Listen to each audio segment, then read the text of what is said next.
Assalamualaikum warahmatullahi wabarakatuh. Bismillahirrahmanirrahim. Innal hamdalillahi nahmaduhu wa nasta'inuhu wa nastaghfiruh wa na'udzubillahi min syururi anfusina wa min sayyiati a'malina may yahdihillahu fala mudhillalah wa may yudhlil fala hadiyalah. Asyhadu an la ilaha illallah wa asyhadu anna Muhammadan abduhu wa rasuluhu la nabiyya ba'da. Amma ba'du. Sahabat sekalian, alhamdulillah berjumpa lagi kita pada kajian kali ini. Pada beberapa waktu yang lalu kita telah melakukan kajian tentang riba, di mana masalah riba ini adalah masalah yang sangat rumit sejak masa jahiliyah tempo dulu. Pada kajian kita kali ini, saya ingin mengajak teman-teman semua untuk melihat bentuk-bentuk riba tersebut dari sisi potensi dan peluangnya, yang subjeknya dari kalangan umum, dengan judul praktik perilaku penyokong riba. Sahabat sekalian, riba itu adalah terkait erat dengan kebiasaan buruk dan praktik perekonomian yang jahil. Berbicara riba, maka analoginya seperti orang membakar sampah di dalam sebuah pemukiman padat penduduk. Bukan saja bisa mengakibatkan kebakaran, namun asap dan abunya bisa mencemari udara dan dihirup oleh semua orang yang ada di dalam pemukiman tersebut. Di dalam Islam disebutkan bahwa riba itu adalah haram. Maka dari itu, bagaimanapun caranya kita harus menghindari riba tersebut. Di dalam ilmu ekonomi Islam sudah dijelaskan bahwasannya apabila kita melakukan transaksi jual beli, maka sebisa mungkin harus menghindari riba. Pasalnya adalah di dalam Al-Quran dan Sunnah sudah ditegaskan bahwa hukumnya riba itu adalah haram dan tidak bisa ditawar-tawar. Sebagaimana pada dua kajian kita yang lalu tentang riba, kita telah mendapatkan kesimpulannya bahwa riba itu adalah praktik kejahilan yang dilakukan oleh individu dan atau kelompok di dalam kancah jual beli atau perdagangan. Namun hal ini bukan berarti hukum keharaman riba tersebut dibatasi hanya kepada pelakunya saja, sebagaimana asap hasil pembakaran sampah tadi, di mana bukan saja pelakunya yang menghirup asapnya, tetapi semua orang yang berada di dalam pemukiman itu akan menghirupnya. Haram itu maknanya adalah keburukan yang mengotori diri secara zahir dan batin. Jadi kata haram menunjuk kepada akibat buruknya. Sahabat sekalian, jika berbicara akibat, maka yang paling banyak terdampak adalah kalangan umum atau orang-orang yang berhubungan dengan transaksi riba tersebut. Perlu dicermati, hukum keharaman riba tidak terpaut kepada besar dan kecil harfiahnya riba itu, karena keharamannya adalah sama saja nilainya di sisi Allah Subhanahu wa Ta'ala. Sahabat sekalian, riba turunan dari bangsa Yahudi adalah sudah jelas bagi kita melalui ayat 160 dan 161 pada surah An-Nisa. Di dalam kedua ayat tersebut terdapat makna tentang sedikitnya 4 hal. Salah satunya adalah riba merupakan tradisi yang biasa dijalankan oleh kaum Yahudi. Lebih dari itu, mereka membiasakan diri untuk memberikan hasil riba itu kepada orang lain. Penyebutan Yahudi secara khusus dikaitkan dengan riba merupakan salah satu mukjizat Al-Quran yang dibuktikan dalam fakta sejarah bahwa kaum Yahudi baik di masa lalu maupun di masa kini memang terbukti terlibat dengan praktik riba. Dalam ayat tersebut menginformasikan 4 macam kesalahan yang dilakukan oleh kaum Yahudi tersebut. Kesalahan yang pertama adalah dari sisi kaidah, yakni menghalangi orang lain untuk menempuh jalan Allah. Kemudian dari sisi kedua yaitu kesalahan dari aspek politik. Kemudian kesalahan ketiga adalah pada dimensi sosial. Dua kesalahan terakhir ini adalah sama-sama ditandai dengan tindakan kezaliman yang biasa mereka lakukan dalam interaksi sosial politik. Dan yang keempat adalah kesalahan dari aspek ekonomi, yaitu mempraktikkan riba padahal sesungguhnya mereka tahu bahwa itu dilarang. Sahabat sekalian, pada kajian kali ini kita tidak membahas pelaku-pelaku riba tersebut seperti yang dilakukan oleh bangsa Yahudi tempo dulu dan sekarang ini, karena penobatan Al-Quran terhadap bangsa Yahudi terkait riba tersebut mengisyaratkan bahwa kita umat muslim adalah bukan penyandang gelar itu, tetapi menyandang sebagai umat yang berpotensi terkena asap atau debunya riba yang dilakukan oleh bangsa Yahudi. Untuk itu saya ingin mengajak teman-teman semua berfokus kepada bentuk-bentuk asap atau debu dari riba tersebut.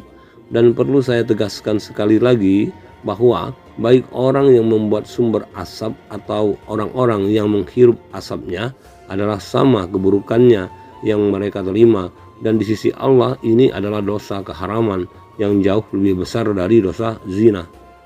Sumber asap atau debu yang paling utama adalah utang piutang. Siapapun yang berhutang kepada Yahudi dan sebangsanya, maka bisa dipastikan itu adalah riba. Di akhir zaman ini yang populer sebutan dari utang piutang itu adalah kredit. Baik itu kredit barang mewah, perabot mewah, perhiasan, bahkan uang virtual. Elemen-elemen tersebut sedikit sekali kemaslahatannya. Bukan hanya sebatas refleksi hawa nafsu syahwat, tapi juga merupakan kemubaziran, melahirkan rasa angkuh, dan yang sangat buruk adalah menghalangi orang-orangnya dari jalan Allah. Kalaulah ada kemaslahatannya, maka itu sangat sedikit sekali. Contoh kredit mobil ratusan juta, belum lagi pajak tahunannya, sementara urgensinya tidak ada sama sekali, karena fasilitas transportasi yang lain masih banyak.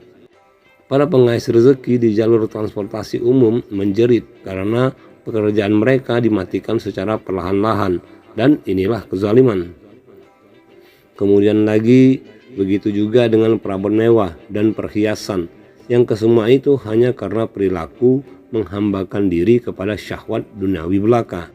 Kemudian lagi kredit uang virtual dengan alasan mempermudah dan lebih aman.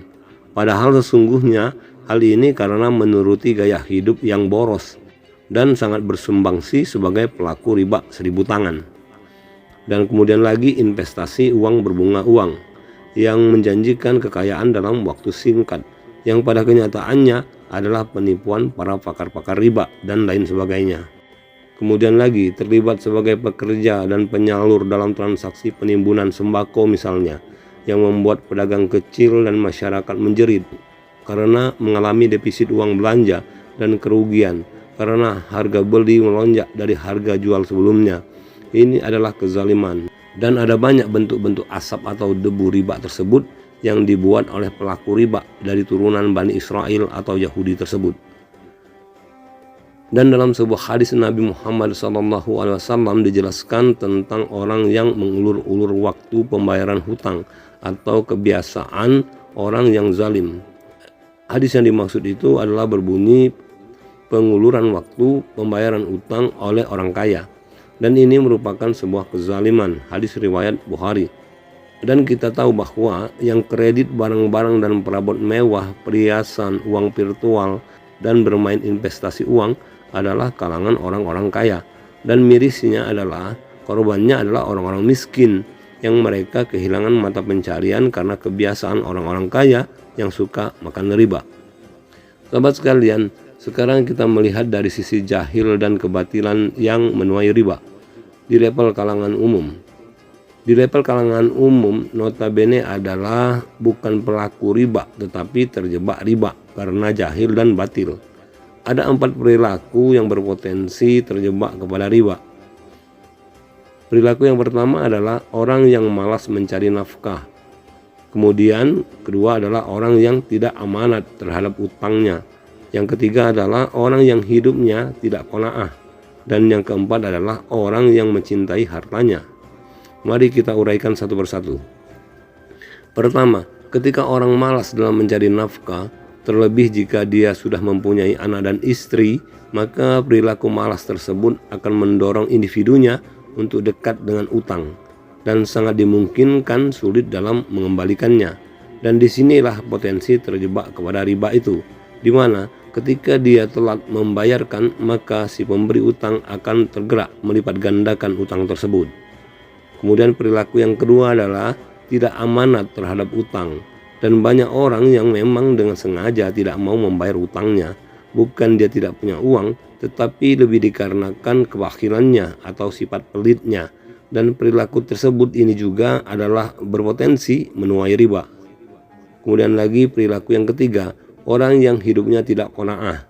Ini adalah penyakit. Biasanya orang seperti ini tidak bisa lihat orang lain mendapatkan harta, di mana dia selalu ingin bersaing dengan tetangga atau saudara-saudaranya. Perilaku tidak qanaah seperti ini akan mendorong pribadinya untuk melakukan apapun demi mendapatkan barang atau harta yang menurutnya dapat melebihkannya di mata orang lain. Dan perilaku penghalalan segala cara inilah yang sangat berpotensi menuai riba. Kemudian yang terakhir adalah perilaku cinta harta. Sebagian orang ada yang bertahan dalam kancah hutang yang tidak mampu dia bayar, bukan karena dia tidak bisa bayar, tetapi dia tidak mampu mengalahkan sifatnya yang cinta harta. Misal, orang yang punya banyak harta tetapi dia juga punya banyak utang. Sebetulnya dia bisa melunasi hutang-hutangnya dengan menjual sebagian hartanya yang ada, tetapi dia sayang menjualkan hartanya tersebut untuk melunasi utangnya. Dan biasanya pribadi yang demikian akan gali lubang tutup lubang, membayar hutangnya dengan berhutang, dan perilaku seperti ini adalah juga menuai riba. Sahabat sekalian, inilah 4 perilaku dan sifat orang-orang di level kalangan umum yang sangat rentan terjebak ke dalam labirin riba. Maka dari itu, kita sebagai orang muslim jangan kita mendekati riba supaya apa yang kita dapatkan itu menjadi berkah. Jangan mendekati riba dalam artian baik sebagai pelaku maupun sebagai objeknya, sebagaimana 4 perilaku yang saya singgung tadi. Dan dalam proses melaksanakan jual beli, janganlah mengambil keuntungan yang lebih atau berlebih, karena itu bisa termasuk ke dalam riba. Termasuk juga jangan menjadi orang yang memberikan peluang terhadap pengambilan riba tersebut. Di dalam mekanisme pasar, proses jual beli dan melaksanakan transaksi jual belinya, alangkah lebih baik jika kita tetap memakai pedoman hidup, yaitu Al-Quran dan Sunnah. Supaya kita mendapatkan keberkahan dari Allah selama kita melaksanakan proses jual beli, kita haruslah menggunakan hukum ekonomi Islam. Kenapa harus ekonomi Islam? Karena di dalam ekonomi Islam jelas diterangkan tentang hukum Islam secara jelas. Sahabat sekalian, demikianlah kajian kita kali ini. Semoga dengan kajian ini kita mendapatkan gambaran yang jelas akan potensi-potensi perilaku yang bisa menjadi pintu peluang bagi para pelaku riba. Dan ke depan kita akan lakukan kajian tentang bagaimana cara bertaubat, baik sebagai pemakan riba maupun sebagai penyuap dari riba tersebut. Semoga Allah memberikan kita taufik sehingga kita diselamatkan dari keburukan riba, dan semoga Allah mengampuni dosa-dosa kita terkait riba tersebut. Amin ya rabbal alamin. Sahabat sekalian, demikianlah kajian kita kali ini. Semoga dengan kajian singkat ini kita mendapatkan kepahaman yang holistik dan universal. Untuk itu, dan ini saya mohon undur diri. Terima kasih atas segala perhatian dan mohon dimaafkan atas segala kekurangannya. Semua kebenaran yang kita dapatkan dari kajian ini, wabil khusus untuk saya pribadi, bahwa semua kebenaran itu adalah semata-mata dari Allah Subhanahu wa Ta'ala, dan untuk semua kekurangannya adalah mutlak dari diri saya pribadi. Untuk itu sekali lagi saya mohon maaf yang sedalam-dalamnya. Sampai berjumpa lagi pada judul kajian selanjutnya, dan salam tasawuf. Assalamualaikum warahmatullahi wabarakatuh.